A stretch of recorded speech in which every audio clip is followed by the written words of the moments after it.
ನಮಸ್ಕಾರ ಸ್ನೇಹಿತರೆ, ಜಾನ್ವೀಸ್ ಕಿಚನ್ಗೆ ಸ್ವಾಗತ. ಇವತ್ತಿನ ವಿಡಿಯೋಲ್ಲಿ ಒಳ್ಳೆ ಸಾಗು ಅಥವಾ ವೆಜಿಟೇಬಲ್ ಕುರ್ಮಾ ಅಂತ ಹೇಳ್ಬೋದು. ಅದನ್ನು ಯಾವ ರೀತಿ ಮಾಡೋದು ಅಂತ ನೋಡೋಣ. ಅದು ದೋಸೆಗೆ, ಚಪಾತಿಗೆ, ಪೂರಿಗೆ ತುಂಬ ಚೆನ್ನಾಗಿರೋಂಥ ಕಾಂಬಿನೇಷನ್ನು. ದೋಸೆ ಜೊತೆಗೆ ಮಕ್ಕಳಿಗೆ ಈ ಥರ ಸಾಗು ಮಾಡಿಕೊಟ್ಟಾಗ ವೆಜಿಟೇಬಲ್ಸು ಸಹ ಸೇರುತ್ತೆ ಆ್ಯಂಡ್ ತುಂಬ ಚೆನ್ನಾಗಿದೆ ಈ ಕಾಂಬಿನೇಷನ್ ಮಾತ್ರ.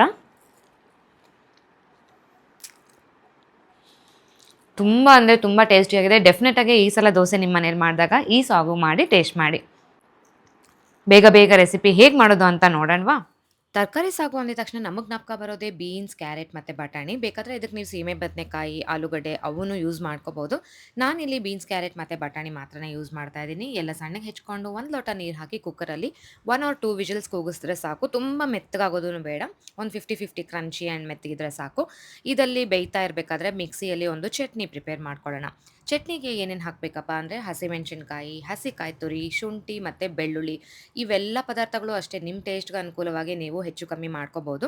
ಲವಂಗ, ಚಕ್ಕೆ, ಏಲಕ್ಕಿ, ಫ್ಲೇವರ್ಗೋಸ್ಕರ ಆ್ಯಂಡ್ ಕಲರ್ಗೋಸ್ಕರ ಪುದೀನ, ಕೊತ್ತಂಬರಿ ಸೊಪ್ಪು, ಗಸಗಸೆ ಇವೆಲ್ಲನೂ ಹಾಕಿದ್ದೀನಿ. ಕರಿಗೆ ತಿಕ್ನೆಸ್ ಕೊಡೋಕ್ಕೆ ಹುರಿಗಡಲೆ ಹಾಕ್ತಾಯಿದ್ದೀನಿ. ಇದು ಒಂದು 2 ಚಮಚದಷ್ಟು ಸಾಕು.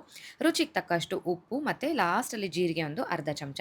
ಈ ಎಲ್ಲ ಹಾಕಿ ಒಂದು 1/4 ಲೋಟದಷ್ಟು ನೀರು ಹಾಕಿ ಇದನ್ನು ಎಷ್ಟು ನುಣ್ಣಗಾಗುತ್ತೋ ಅಷ್ಟು ನುಣ್ಣಗೆ ಪೇಸ್ಟಾಗಿ ರುಬ್ಕೋಬೇಕು. ಸೊ ಪೇಸ್ಟು ತಯಾರಾಗಿದೆ, ಆದ ಕಡೆ ವೆಜಿಟೇಬಲ್ಸು ಸಹ ಬೆಂದಿದೆ. ಆ್ಯಂಡ್ ಈಗ ನಾವು ಒಂದು ಸಿಂಪಲ್ ಆಗಿರೋಂಥ ಒಗ್ಗರಣೆ ಮಾಡ್ಕೊಂಡು ಬಿಡೋಣ. ಒಗ್ಗರಣೆಗೆ ಬಾಣಲಿಯಲ್ಲಿ ಒಂದು 2 ಚಮಚದಷ್ಟು ಎಣ್ಣೆ ಹಾಕಿ ಸಾಸಿವೆ ಹಾಕೋಣ. ಇದಕ್ಕೆ ಕ್ರಂಚಿಯಾಗಿ ನನಗೆ ಕಡಲೆಬೇಳೆ, ಉದ್ದಿನಬೇಳೆ ಅಲ್ಲಲ್ಲೂ ಸಿಗ್ತಾ ಇದ್ರೆ ಸಾಗು ಅಲ್ಲಿ ಚೆನ್ನಾಗಿರುತ್ತೆ ಅಂತ ನಾನು ಅದನ್ನು ಹಾಕ್ಕೊಂಡಿದ್ದೀನಿ. ಇದನ್ನು ಬೇಕಾದರೆ ನೀವು ಟೋಟಲಿ ಆಪ್ಷನಲ್ ಸ್ಕಿಪ್ ಮಾಡ್ಕೋಬೋದು. ಅವನು ಕೆಂಬಣ್ಣ ಬಂದಮೇಲೆ ಒಂದು ಸಣ್ಣದಾಗಿ ಹೆಚ್ಕೊಂಡಿರೋಂಥ ಈರುಳ್ಳಿ ಹಾಕಿ ಅದನ್ನು ಸಹ ಫ್ರೈ ಮಾಡ್ತಾಯಿದ್ದೀನಿ. ಒಂದು 50% ಅಷ್ಟು ಫ್ರೈ ಆದಮೇಲೆ ನಾವು ಪೇಸ್ಟ್ ಪ್ರಿಪೇರ್ ಮಾಡ್ಕೊಂಡಿದ್ವಲ್ಲ ಅದನ್ನು ಹಾಕಿ ಹಸಿ ವಾಸನೆ ಹೋಗೋ ತನಕ ಫ್ರೈ ಮಾಡಬೇಕು. ಜಸ್ಟ್ ಒಂದು 2 to 3 ಮಿನಿಟ್ಸ್ ಸಾಕು. ಎಣ್ಣೆಯಲ್ಲಿ ಫ್ರೈ ಆದಮೇಲೆ ಒಂದು ಒಳ್ಳೆ ಅರೋಮಾ ಬರುತ್ತೆ. ಆವಾಗ ನಾವು ಬೇಯಿಸ್ಕೊಂಡಿರೋಂಥ ತರಕಾರಿ ನೀರಿನ ಸಮೇತ ಇದಕ್ಕೆ ಬಗ್ಗಿಸ್ಬಿಡಿ. ಒಂದು ವೇಳೆ ಸಾಗು ಕನ್ಸಿಸ್ಟೆನ್ಸಿ ತುಂಬ ದಪ್ಪ ಇದೆ ಅಂತ ಹೇಳಿದ್ರೆ ಒಂದು ಅರ್ಧ ಲೋಟದಷ್ಟು ನೀರು ಸೇರಿಸ್ಕೋಬೋದು. ಇಲ್ಲಾಂದರೆ ಪರ್ಫೆಕ್ಟ್ ಇಷ್ಟೇ ಸಾಕು ಅಂತ ಅನಿಸುತ್ತೆ. ನನಗೆ ಸ್ವಲ್ಪ ಥಿಕ್ನೆಸ್ ಜಾಸ್ತಿ ಆಯಿತು ಅನ್ನಿಸ್ತು. ಸ್ವಲ್ಪ ನಾನು ಕುಕ್ಕರು ಮತ್ತು ಮಿಕ್ಸಿಗೆ ನೀರು ಹಾಕಿ ಅದನ್ನು ಸಹ ಇದಕ್ಕೆ ಬಗ್ಗಿಸ್ಕೊಂಡಿದ್ದೀನಿ. ಸಿಮ್ ಫ್ಲೇಮಲ್ಲಿ ಇದನ್ನು ತಟ್ಟೆ ಮುಚ್ಚಿ ಒಂದು 3ರಿಂದ 4 ನಿಮಿಷ ಈ ಥರ ಚೆನ್ನಾಗಿ ಕುದಿವರೆಗೂ ಬಿಡಬೇಕು. ಲಾಸ್ಟಲ್ಲಿ ಇನ್ನೇನು ಸರ್ವ್ ಮಾಡಬೇಕು ಅಂದಾಗ 1-2 ಚುಕ್ಕೆ ನಿಂಬೆ ರಸ ಹಾಕ್ಕೊಂಡ್ರೆ ಸಖತ್ತಾಗಿರುತ್ತೆ.